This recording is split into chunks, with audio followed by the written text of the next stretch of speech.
ओम श्री गणेशाय नमः। आषाढ़ माह की संकष्टी चतुर्थी को कृष्ण पिंगल संकष्टी चतुर्थी कहते हैं। संकष्टी चतुर्थी के दिन व्रत रखकर गणेश जी की पूजा करते हैं। आइए जानते हैं कृष्ण पिंगल संकष्टी चतुर्थी कब है, गणेश जी की पूजा का शुभ मुहूर्त क्या रहेगा, इस दिन कौन से योग बन रहे हैं। पंचांग के अनुसार आषाढ़ माह के कृष्ण पक्ष की चतुर्थी तिथि 6 जून मंगलवार को देर रात 12:50 से प्रारंभ हो रही है। यह तिथि अगले दिन यानी कि 7 जून बुधवार को रात 9:50 पर समाप्त हो जाएगी। ऐसे में उदया तिथि के आधार पर कृष्ण पिंगल संकष्टी चतुर्थी का यह व्रत 7 जून बुधवार के दिन रखा जाएगा। अब बात आती है कि 7 जून को बुधवार के दिन गणेश जी की पूजा का शुभ मुहूर्त कौन सा है। तो देखिए, 7 जून को ब्रह्मा योग में कृष्ण पिंगल संकष्टी चतुर्थी व्रत की पूजा के लिए 3 शुभ मुहूर्त हैं। पहला शुभ मुहूर्त रहेगा सुबह 5:23 से सुबह 7:07 तक। दूसरा शुभ मुहूर्त रहेगा सुबह 7:07 से 8:51 तक। और तीसरे शुभ मुहूर्त की बात करें तो तीसरा शुभ मुहूर्त रहेगा सुबह 10:36 से दोपहर 12:20 तक। यह तीसरा शुभ मुहूर्त दोपहर तक रहेगा। इस दिन यानी कि आषाढ़ की संकष्टी चतुर्थी के दिन व्रत रखने वाले लोग रात में चंद्रमा की पूजा करेंगे। इस दिन चंद्रमा देर से निकलता है क्योंकि यह कृष्ण पक्ष है। संकष्टी चतुर्थी के दिन चंद्रमा के उदय होने का समय रात को 10:50 पर है। 7 जून को संकष्टी चतुर्थी पर चंद्रमा को अर्घ्य रात को 10:50 पर दिया जाएगा। देखिए, धार्मिक मान्यताओं के अनुसार संकष्टी चतुर्थी का व्रत रात में चंद्रमा की पूजा के बिना अधूरा रहता है। इसके बिना आपका व्रत सफल नहीं होगा, क्योंकि ऐसा वरदान भगवान गणेश ने चंद्रमा को दिया था। संकष्टी चतुर्थी के नाम से ही यह स्पष्ट होता है कि यह व्रत जिसको करने से संकटों का नाश हो। यदि आप घोर संकट में हैं या फिर कोई काम में आप फंस गए हैं जिसमें सफलता आपको नहीं मिल रही है, तो आपको संकष्टी चतुर्थी का व्रत रखकर गणेश जी की आराधना करनी चाहिए।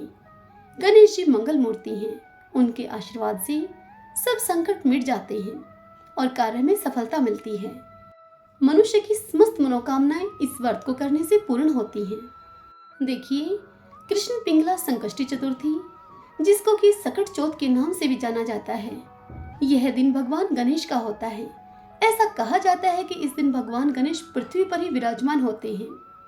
आषाढ़ कृष्ण पक्ष और ज्येष्ठ कृष्ण पक्ष के संकष्टी चतुर्थी व्रत को कृष्ण पिंगला संकष्टी चतुर्थी के रूप में जाना जाता है।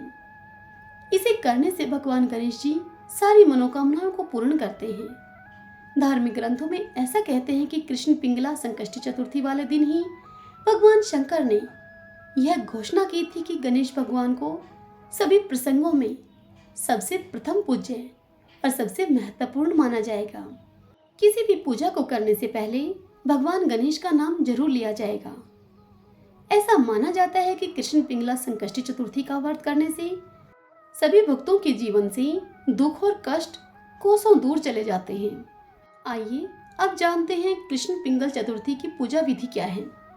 तो देखिए, कृष्ण पिंगला चतुर्थी तिथि के दिन सुबह जल्दी उठकर शुद्ध पानी से स्नान करें। उसके पश्चात साफ पीले या फिर लाल या हरे रंग के वस्त्रों को धारण करें।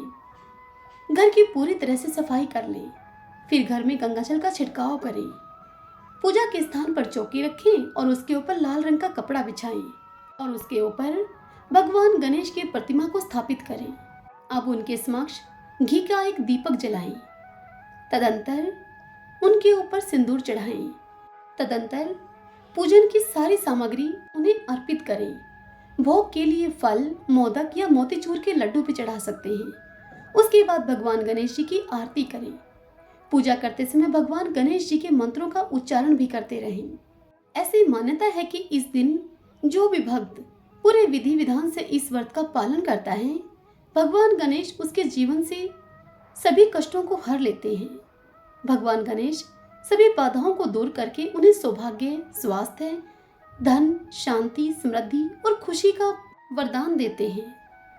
कृष्ण पिंगला चतुर्थी पर एक दिन का उपवास किया जाता है, व्रत कथा पढ़ी जाती है और चंद्रमा को अर्घ्य देने के बाद भगवान गणेश की पूजा करते हैं। तदंतर भोजन ग्रहण किया जाता है। आइए अब हम सब कृष्ण पिंगला चतुर्थी की व्रत कथा सुनते हैं। सभी बोलिए गणेश जी महाराज की जय। ओम श्री गणेशाय नमो नमः। एक समय की बात है, एक गांव में दो भाई बहन रहा करते थे। उनमें बहन का हमेशा से एक नियम था कि वह अपने भाई का चेहरा देखकर ही खाना खाती थी। प्रतिदिन वह सुबह उठती, घर का जल्दी जल्दी सारा काम निपटाती और फिर अपने भाई का मुख देखने के लिए अपने भाई के घर जाया करती थी। एक दिन रास्ते में एक पीपल के नीचे गणेश जी की एक मूर्ति रखी थी। उसने भगवान के सामने हाथ जोड़कर कहा कि मेरे जैसा अच्छा सुहाग और मेरे जैसा अच्छा पीहर सबको दीजिए। यह कहकर वह बहन आगे बढ़ गई। जंगल के झाड़ियों के कांटे उसके पैरों में चुभते रहते थे। एक दिन वह अपने भाई के घर पहुंची और भाई का मुख देखकर वह बैठ गई। तब उसकी भाभी ने पूछा कि पैरों में क्या हो गया है आपके। यह सुनकर उसने भाभी को जवाब दिया कि रास्ते में जंगल पड़ता है, जंगल की झाड़ियों से गिरे हुए कांटों से उसके पैर घायल हो गए हैं, वही कांटे उसके पैर में चुभे हैं। जब वह वापस अपने घर को आने लगी तब भाभी ने अपने पति से कहा कि उस रास्ते को आप साफ करवा दीजिए, आपकी बहन के पांव में बहुत सारे कांटे चुभ गए हैं। भाई ने तब कुल्हाड़ी लेकर जंगल की सारी झाड़ियों को काट दिया और बहन के आने का रास्ता साफ कर दिया, जिससे कि गणेश जी का वह स्थान भी वहां से हट गया। यह देखकर भगवान गणेश क्रोधित हो गए और उसके भाई के प्राण हार लिए। जब गांव के समस्त लोग इकट्ठे होकर उसके भाई को अंतिम संस्कार के लिए लेकर जा रहे थे तब उसकी भाभी रोते हुए लोगों से कहने लगी कि आप थोड़ी देर रुक जाइए, उनकी बहन अभी आने वाली है, वह अपने भाई का मुख देखे बिना नहीं रह सकती है, उसका यह नियम है।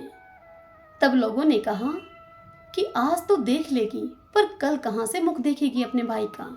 उधर वह बहन अपने भाई का मुख देखने के लिए जल्दी जल्दी अपने घर का सारा काम निपटाती है और फिर चल पड़ती है नंगे पांव जंगल की ओर।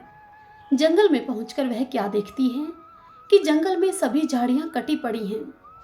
वह गणेश जी की मूर्ति भी वहां विराजमान नहीं है, जो कि पीपल के पेड़ के नीचे रखी रहा करती थी। फिर उसने देखा कि सिद्धि विनायक की वह मूर्ति अस्त व्यस्त स्थान पर पड़ी हुई है।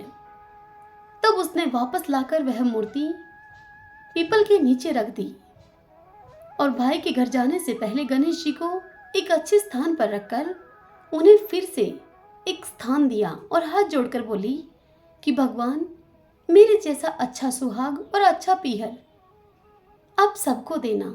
और यह बोलकर वह बहन अब आगे निकल गई। तब सिद्धि विनायक भगवान ने उस पर प्रसन्न होकर उसे आवाज लगाई और कहा कि बेटी, इस खेजड़ी की 7 पत्तियां तू अपने साथ लेकर जा। कच्चे दूध में इन पत्तियों को घोलकर इसके 7 छींटे अपने भाई पर मार देना। यह सुनकर जब उस बहन ने पीछे मुड़कर देखा तो वहां कोई नहीं था। फिर उसने सोचा कि ठीक है, जैसा सुना है मैं वैसा ही कर लेती हूँ। फिर वह खेजड़ी की 7 पत्तियां तोड़कर उन पत्तियों को अपने साथ में लेकर अपने भाई के घर पहुंचती है। तब वहां जाकर वह देखती है कि कई लोग उसके भाई के घर में बैठे हुए हैं।